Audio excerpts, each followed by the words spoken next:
Would you join with me, please, for an opening moment of prayer? O God, you are known by many names, but only one Spirit. You are the creator and lover of all that is. Your love is reflected in the beauty of this world and in the lives of your children. We are especially grateful when that sense of beauty and love is seen and shared by one such as Bill Harlow. May your loving Spirit be present as we gather in this service of memorial. Today we are reminded that Bill Harlow was a true friend of creation, and his life and work were devoted to restoring equity and harmony to that creation. We are thankful that this life makes this gathering one of hope. We are joyful to have shared life and work with this your servant, Bill Harlow. Amen.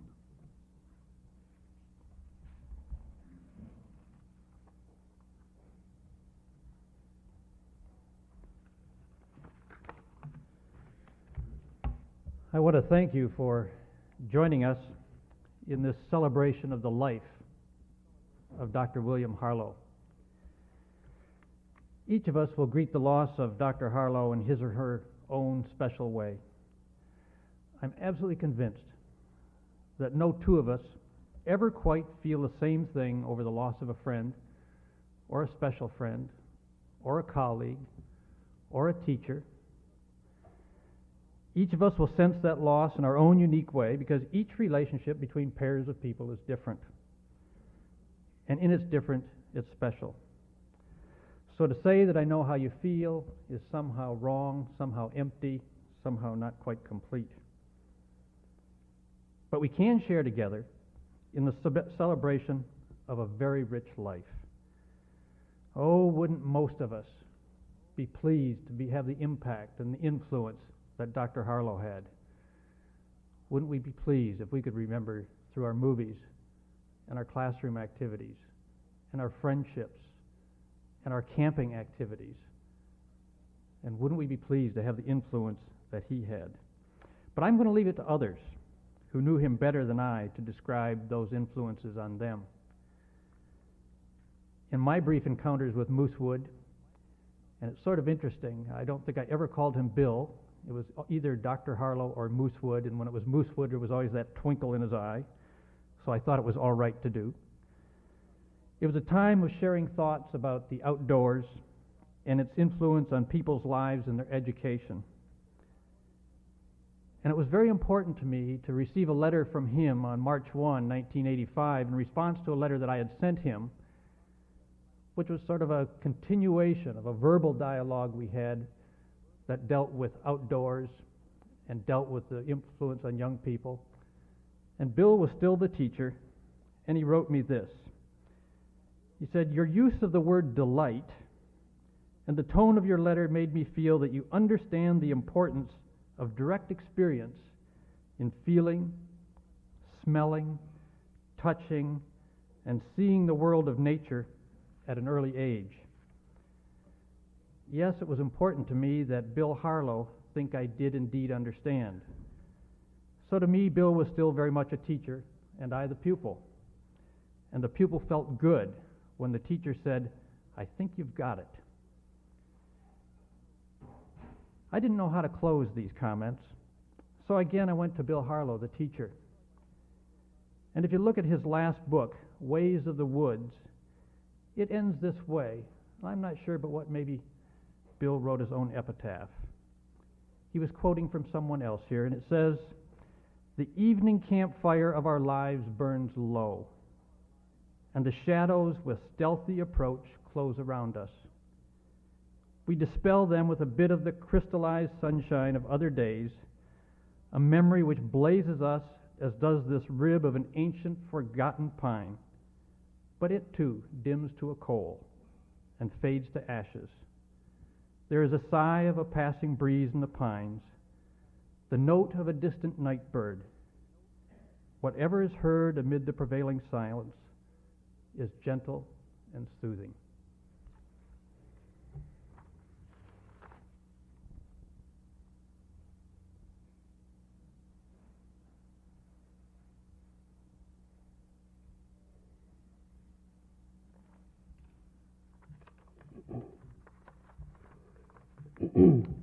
Friends, this year, 1986, marks the 75th anniversary of this institution. It also marks the 65th year that William N. Harlow was an intimate part of this college and its life. Bill came to this college as a rather shy young man in 1921, when the college was only 10 years old. And he remained here up through just this past Friday. So it is a long and intimate connection that Bill and this institution and his colleagues have had together over this long period of time.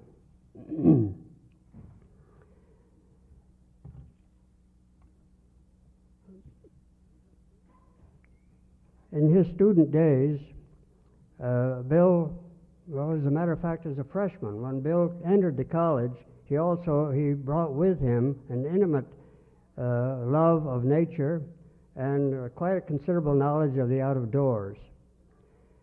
And these skills, of course, he exhibited, and his classmates quickly appreciated his knowledge, and he won their respect in a rather short period of time. Bill's feeling of shyness was only skin deep, actually. It did, however, at times show up as though he were somewhat aloof, which truly was not the case. Bill had a wonderful wry sense of humor, and of course, he was a very pleasant person all around. His classmates found that he could teach them a great many things. For example, he knew all the forestry songs and the campfire songs, and in a short order of time, he taught them to his classmates. And thereby, he was quickly elected as the song leader for his class. And every week, there was a convocation or assembly of students and faculty, and he led these meetings with singing of forestry songs. This became a tradition. He continued this tradition even after he became a faculty member at various times, such as alumni meetings and other events.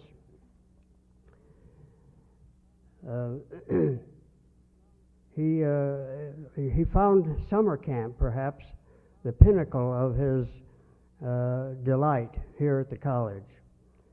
It gave him a chance, of course, to be out with nature and to enjoy the woods.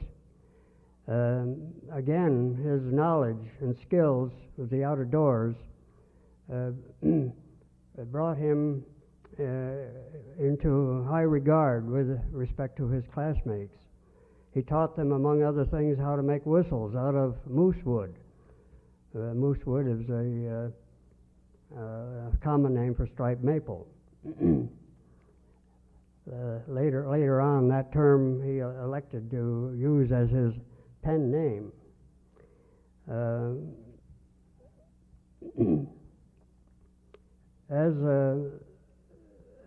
As a student, he of course was very, very excellent, did well in all his grades, and more than anything, he was inspired easily by his teachers.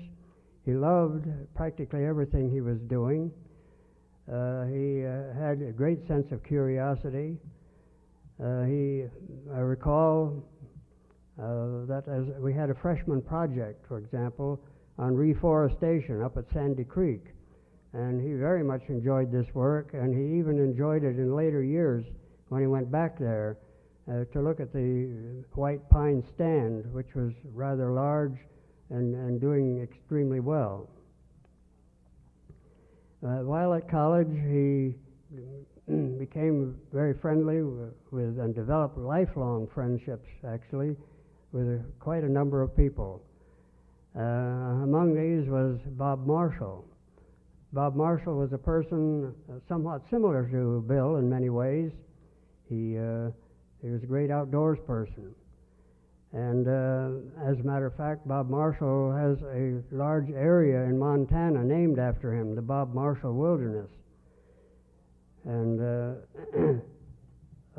Bob Marshall, incidentally, was the son of Louis Marshall, after whom this building is named.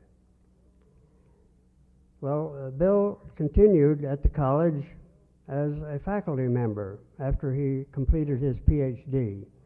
He was 7 years as a student, earning his BS, MS, and PhD degrees, and then continued to go up the faculty ladder from instructor to professor, and finally to professor emeritus. Even after he had retired and was professor emeritus, he came to the college regularly and carried out his writings and studies, and remained a contributor. I mentioned that he was inspired by many of his teachers. Perhaps the two that stand out in my mind the most that he had talked about were Professor William Knickerbocker, who was professor of English here at the college, and Professor Louis E. Wise, who was the first chairman of the chemistry department at this college. Professor Knickerbocker was an extremely inspiring teacher, and in fact, most of the students enjoyed him. He made English really enjoyable to all the students. It was only this past week, Friday, that Bill was talking with me and pointed out that he had the highest regard and admiration for Louis Wise. And as a matter of fact, his first few papers, his first few research publications were in the field of wood chemistry. Bill Harlow was a man of many facets. He, of course, was primarily a wood technologist, but he was also a dendrologist, a botanist, an ecologist, a photographer, a film producer, and I would say even an artist and a poet in many ways.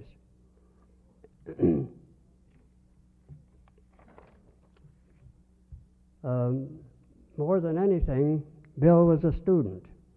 He was a student throughout his life. He had a deep sense of curiosity and enthusiasm, and this curiosity and enthusiasm stayed with him right up to the very end. Just this past Thursday, he was telling me, showing me books that he had recently purchased on the history of the earth, and he was reading a chapter on glaciation, and I was very greatly thrilled and enthused with this particular chapter that he was reading at that time. I think that this marks Bill Harlow more than anything else. That is that he was a man of curiosity and enthusiasm right to the very end. Bill Harlow's contributions, as President Whaley has just pointed out, are enormous. He was a marvelous teacher. He was an excellent research worker, published many articles. He wrote textbooks.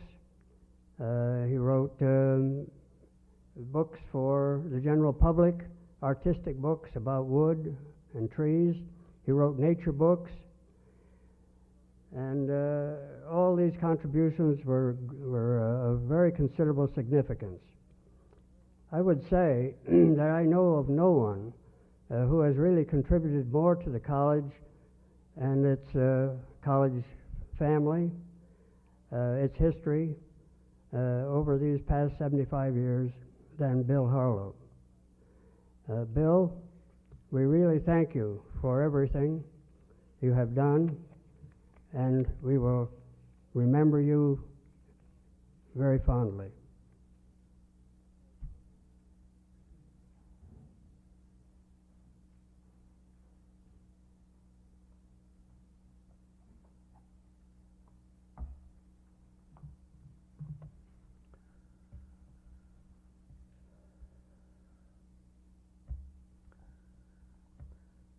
It was May 22, 1946, a Saturday. Two of us were down at the train, the depot, ready to get on the way to train to go to Schenectady. I was accompanied by Bill Harlow on this occasion. I had a briefcase, and in the briefcase, a copy of a script that I had written for what was to be the College of Forestry's #1 television program. A historic moment in the experience of the college, one might say. Bill carried a package too, but it was a container that had a very flourishing looking foliage until you really got a good look at it and you discovered, of all things, that it was a poison ivy plant. We had decided for this first venture in television that we would use the title Poison Ivy, Don't Get Rash. Bill had carried on research in this field, had a publication as a result of it, and we could make this available to the then fledgling world of television, which was confined to 6 TV stations, one of which we were going to, WRGB Schenectady. There were a few hundred sets at the time in the area, and our audience would be, in part, a group of Boy Scouts, we were told. And that was one of the reasons why we were making the trip on Saturday, so that the Boy Scouts would have an opportunity to learn about poison ivy, perhaps some things they didn't know. How come this broadcast of the College of Forestry? Well, there had been some preliminary preparation, in a sense. I had been broadcasting on the 50,000 watt clear channel station, WGY in Schenectady, since 1937, 7 years before this program went on, TV program. In that experience, I had the challenge of the noon hour, 12:30. And to meet the competition of anything else that might come on any other stations, put me to a test. Apparently, WGY felt that I had made a strong case for the College of Forestry in this first offering. And so one day, the person at WRGB, the TV station, said, what about putting on a College of Forestry television program? That might have floored me, except for the fact that I'd had some experience in the field of radio, as I just mentioned, but I'd also had some training in the field of dramatics at the Cornish Art School in Seattle, Washington. I was a graduate of the University of Washington and had come east to find out about a school that just before I was invited to come, I had never heard of. And what I learned. Anyhow, I had training in dramatic art.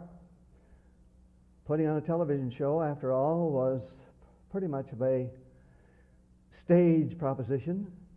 You had lights to work with, you had properties to work with, you had a script to work with, you had placement of people in the area in various locations during the process of putting on a theatrical production. So we got on the train with the poison ivy plant. And it was very obvious that there were some students of nature among the passengers, and they soon alerted all the rest of the passengers as to what had happened here. And the plant had become a pet, you might say, of Bill Harlow, so that it would look flourishing and be just in the prime of condition for this first TV show. The script, well, Bill Harlow, you know, had a son, met with a tragic accident. But in this show, I decided we'd give Bill a daughter. So he had a daughter on the program, Sandra Goodsight, a professional, mind you, actress at the age of 12. So the show opens up with Bill Harlow, curious as usual, looking down through a microscope. And Sandra comes through the door and says, "Daddy, what are you doing here?" And Bill says, "Oh, come on over, I'll show you." And so the script went on. Sandra Goodsight was a charming lass, and of course, she couldn't say anything until Bill Harlow had given her the cue word, you see. You don't work in any other way on a regular stage production, normally, in the dramatic affair especially. So that meant that Bill had to memorize the script. The Boy Scouts. Well, the Boy Scouts, excuse me, we were told we're in a gathering in a location, and some of them nearly had heart failure when Bill had this handsome plant here, and he just carelessly moved his hand over the top and across the plant, touching the leaves with complete abandon. Couldn't imagine what was going on. The guy must have been crazy to have been playing with this kind of a plant. Anyway, there was consternation arrived at, which of course, one of the things that we hope to develop. Well, that was the first in the beginning. And how did it happen to be Bill Harlow that was selected for this, that I had to select the first program? It is because Bill had certain experience in meeting with people. He was accustomed to handling most any kind of a situation with abandon, and so I felt completely secure in his doing this part. Well, sometime later on, we went to Radio City, Christmas. The director, James F. DeBar of the Ranger School, had personally selected a fine-looking balsam tree to be used in the program. Carefully packaged and protected, it was shipped to Radio City. Meanwhile, Bill and I walked around the city a bit until the tree came, but it came in time. But when it came, it was stopped right at the stage door, or the entrance to the studio. Why? Regulations. Regulations said that you could not bring a live plant into a studio if it was an evergreen, unless it was fireproofed. Well, that was taken care of, and we stayed at the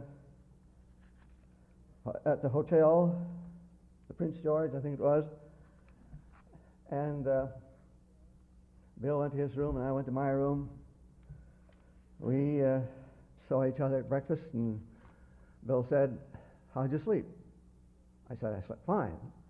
He said, "You son of a gun, I didn't get any sleep all night. I was trying to figure out how to do this thing right before this large crowd of the metropolitan city." And also the first intimation of a network, because Baltimore, Philadelphia, and a few of those cities, 7 in all, were now part of this. So we continued with television work. And some of the men sitting here at this time I recognize as participants in the number of programs that were presented when station WHEN came to Syracuse, the first television station in Syracuse, and we produced programs as a result of having had this experience on WRGB, because, as it turned out, the manager of the new station, WHEN, had been the producer and worked with us on our several television programs over WRGB Schenectady. Well, we started on December, the first month after the station got located here, and the program continued for a number of years. And as I mentioned a while ago, some of you sitting here were participants in this program. It would have been absolutely impossible without the great cooperation of people like Howard Miller and Alexander and others who were members of the faculty. And so what happened as a consequence in television was largely a product of the strong interest of the people of the college. Now, one of Bill's great contributions, of course, was through time-lapse photography. And I want to have you come with me on a visit to Bill Harlow's studio in his home, where he was carrying on time-lapse photography. We came into the studio room, black, nothing of light anywhere. Bill said, "Now, just a moment, things will change." And they did. There was suddenly a complete lighting of the area according to the needs that were required to develop the film satisfactorily. And then you heard a whir of a machine. The motion picture camera had started to run, and a certain number of frames were exposed to an object that was on the central part of this stage, which happened to be nothing more than a flat area of soil. How come? The life that was going to be photographed was buried in the seeds that were planted in that soil. And when the seeds began to come through the ground, night or day, they would be photographed at certain intervals. And after a certain number of frames, the motion picture machine stopped. The lights went off, and everything was dark again. One of the simplest examples of time-lapse photography. But there came the day when Bill was filming outside. And what better man possibly could there have been for making motion pictures of trees and outdoor subjects than a man who had the study of dendrology and the job of taking students over the areas? He would know the territory that he might get pictures from better than anybody else. So I happened to be in the area where this time the motion picture camera was set up outside. The sky was blue, a few clouds in the air, but this was a cottonwood tree that was about to explode in a profusion of cotton and tiny seeds mixed with the cotton. And then it did explode. Poured out. I saw the film when it was produced, when Bill had it developed.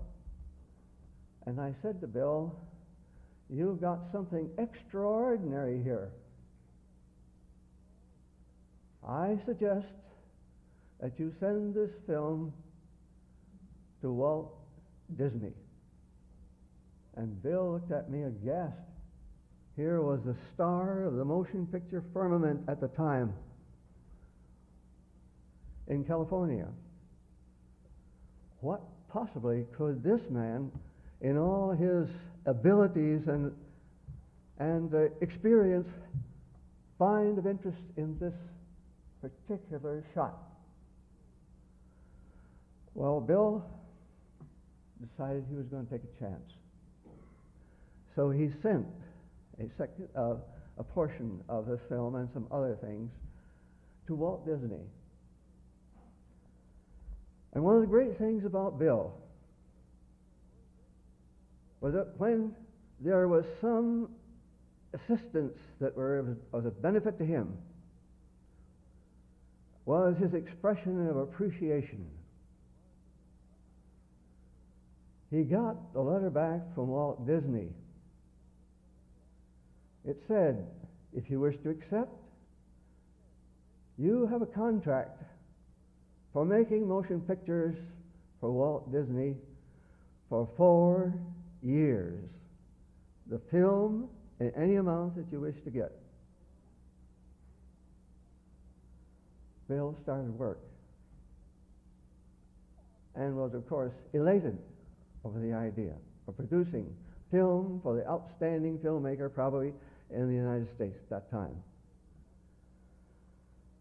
And this film was the one that you have read about in the notice that came to you through the paper, Secrets of Life. And in that film, Secrets of Life, there was the name of the contributors, Dr. William M. Harlow, not the State University at that time, but the College of Forestry at Syracuse, New York. Undoubtedly, that film circulated the globe. And Bill, in his appreciation, invited Helen and myself, my wife, to a dinner with his wife, Alma, at a Syracuse hotel. The next year he did the same thing. I think about 4 years in succession we enjoyed this company as a result of his appreciation. Bill Harlow had a vivid sense of what was going on in nature, and so had the motion pictures that he presented. And with his skill and his ability to research things down to getting the last possible bit of value out of a shot, he became the outstanding photographer of the College of Forestry. I can tell you of how this 10-minute TV program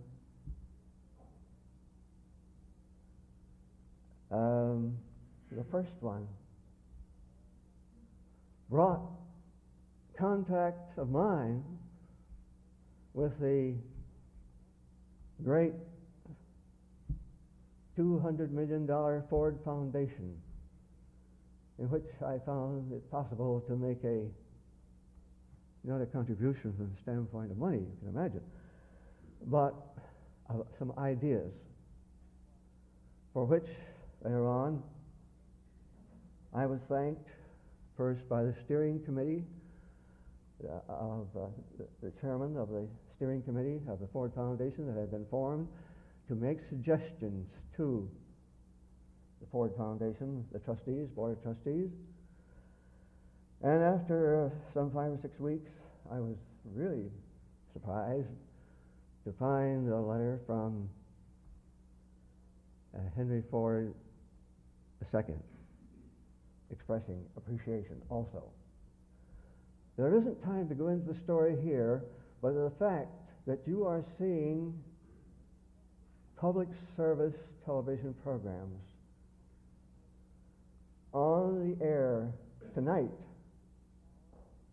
is partly due to the fact that the College of Forestry here made suggestions as to what might be done as a part of the Ford Foundation activity. And as a result of that,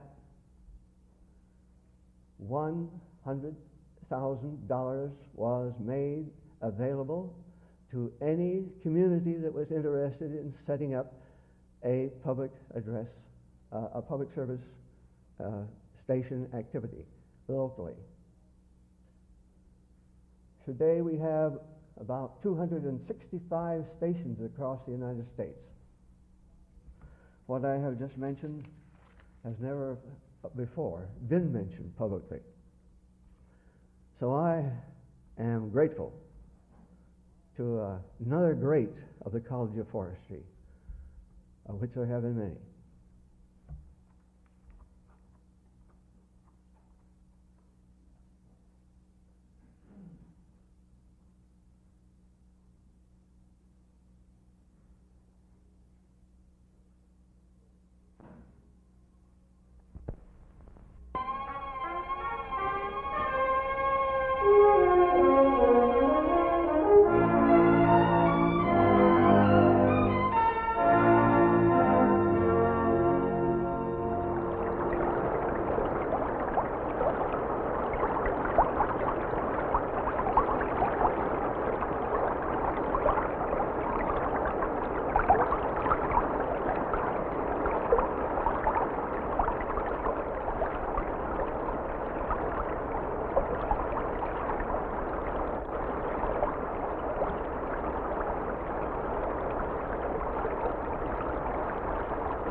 My earliest memory of Bill Harlow goes back to 1937.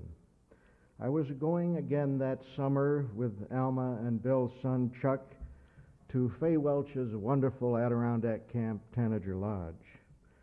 I went to Bill's home on Kensington later that summer to see the 18-foot cabined sailing boat that he was building in his basement.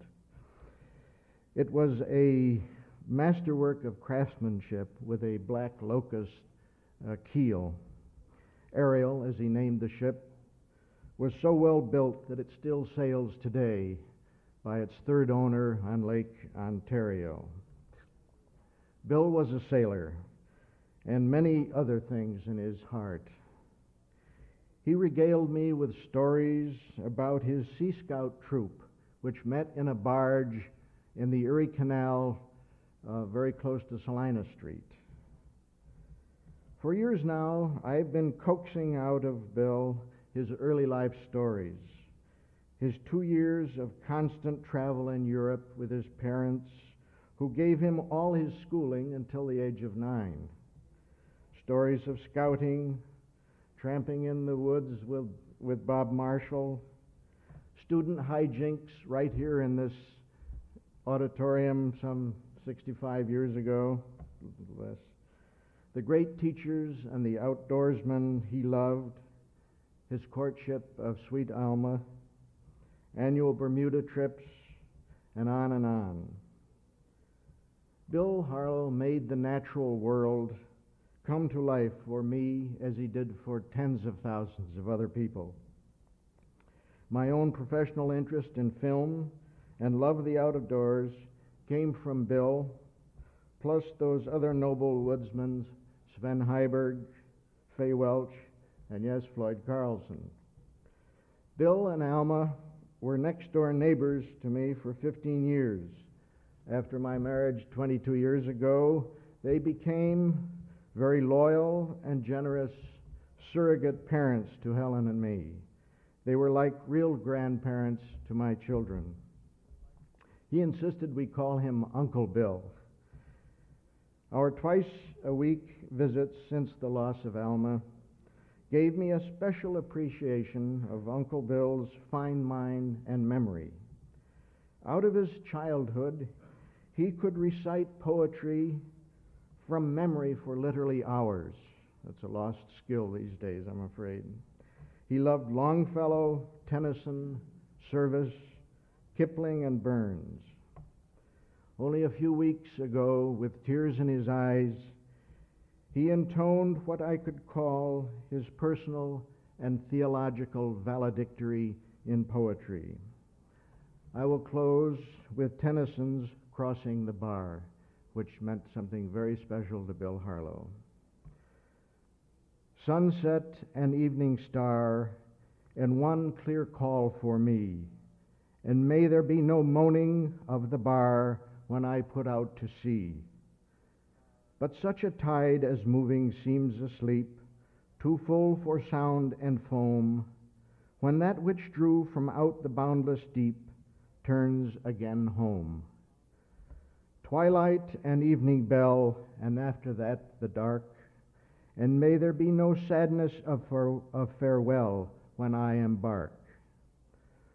For though from out our bourne of time and place the flood may bear me far, I hope to see my pilot face to face when I have crossed the bar. Thank you, Bill, for your life.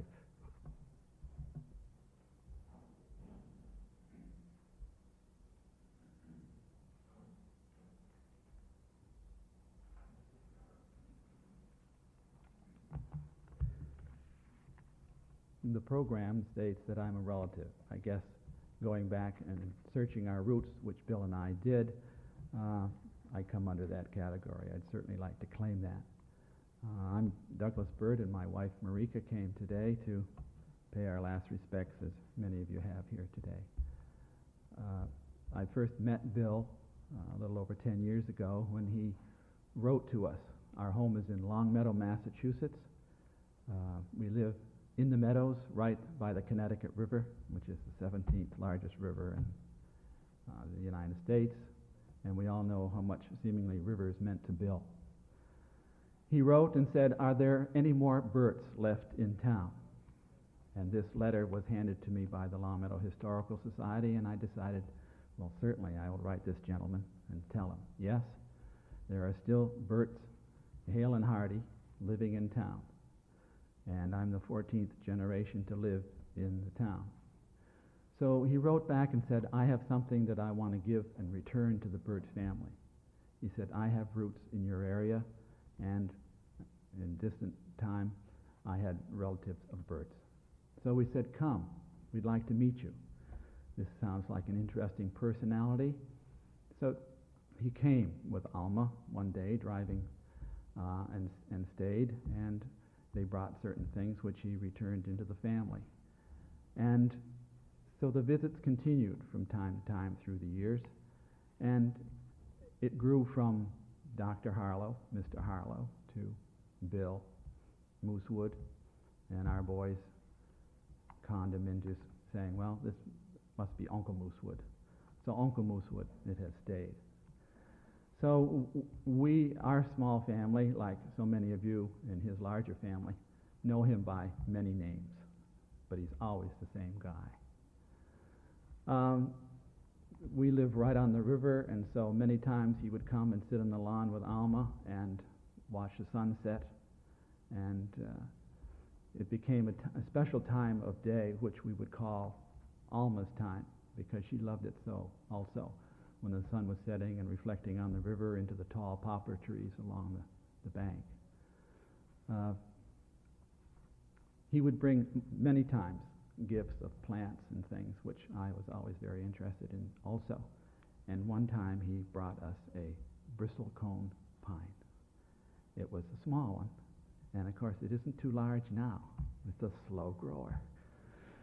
And we would talk, and as parents of young boys, 3 of them, growing up, they're in college now, I would be a complaining parent, perhaps overly concerned about these boys. How are they going to turn out?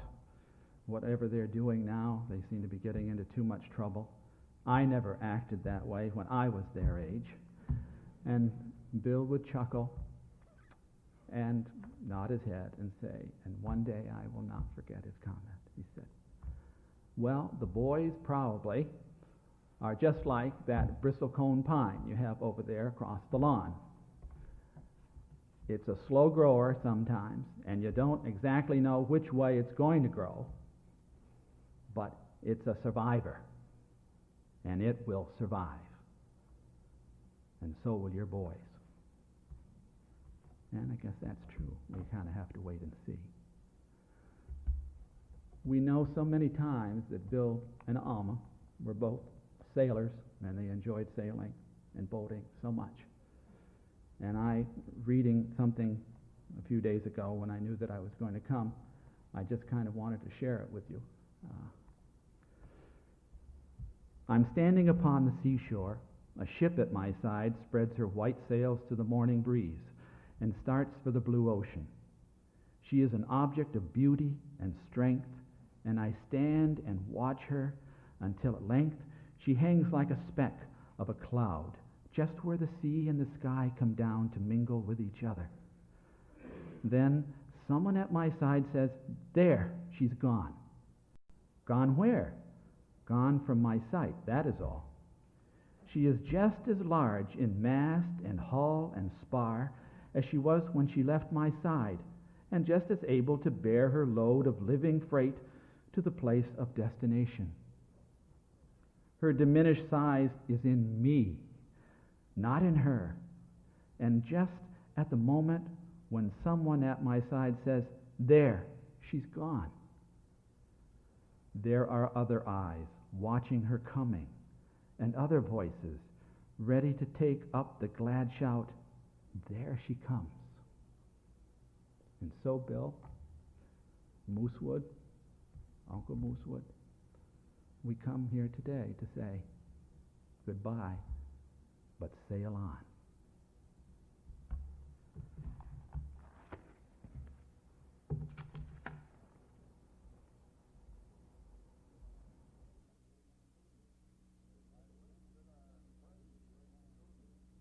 I wish that our present-day students could have attended one of the weekly convocations during the first 2 decades of our Forestry College's history. We were a cohesive group of about 300 students with a young, enthusiastic faculty, very much aware that all of us were pioneering a profession new in this country. Bray Hall was the one and only building, and as I climbed for the first time the stairs to room 300, I could hear singing up ahead.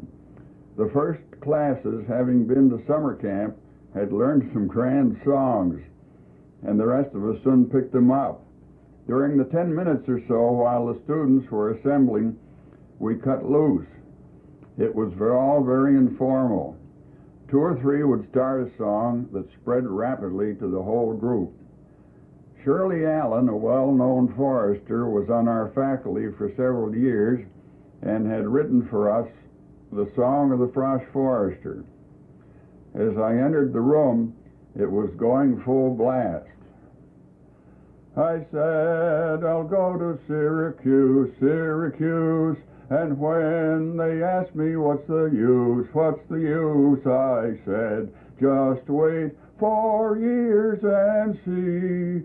When I have studied forestry, silviculture I will master, I will put out fires faster, I will learn to use the compass and the calipers, I'll learn the names of fish and bugs, of birds and butterflies and slugs, flies and slugs, and the names of trees will never bother me. When I have studied forestry,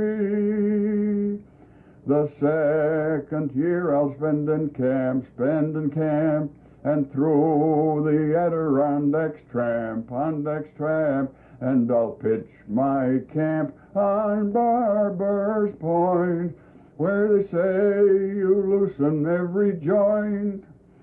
Silviculture I will master, I will put out fires faster, I will learn to use the compass and the calipers, I'll learn the names of fish and bugs, of birds and butterflies and slugs, flies and slugs, and the names of trees will never bother me. When I have studied forestry.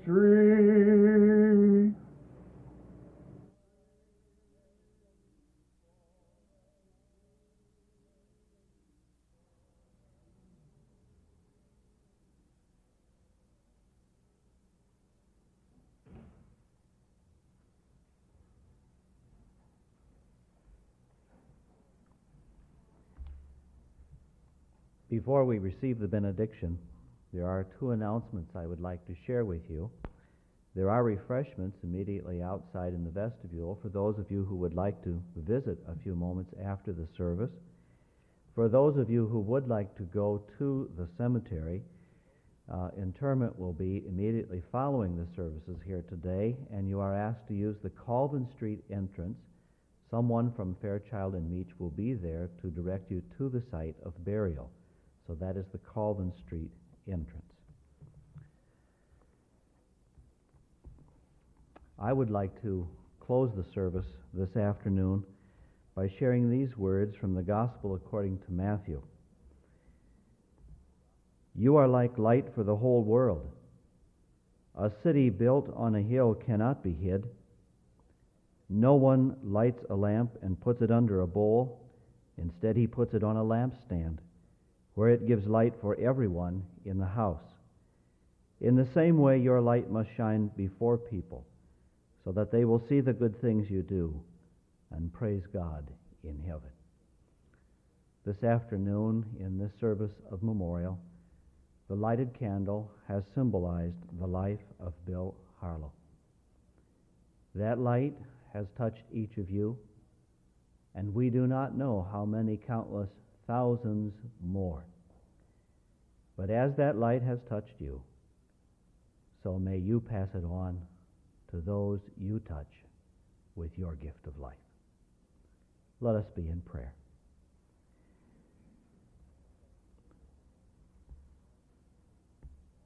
Creator of all that is good, all that is beautiful, all that inspires us, we are thankful that you created the life of Dr. Harlow, for truly that too has been good and beautiful and inspirational. We rejoice in having known him and having him have been a part of our lives. And now may the blessing of your presence continue to abide in us all, that we too may bring honor and glory to your creation. Amen.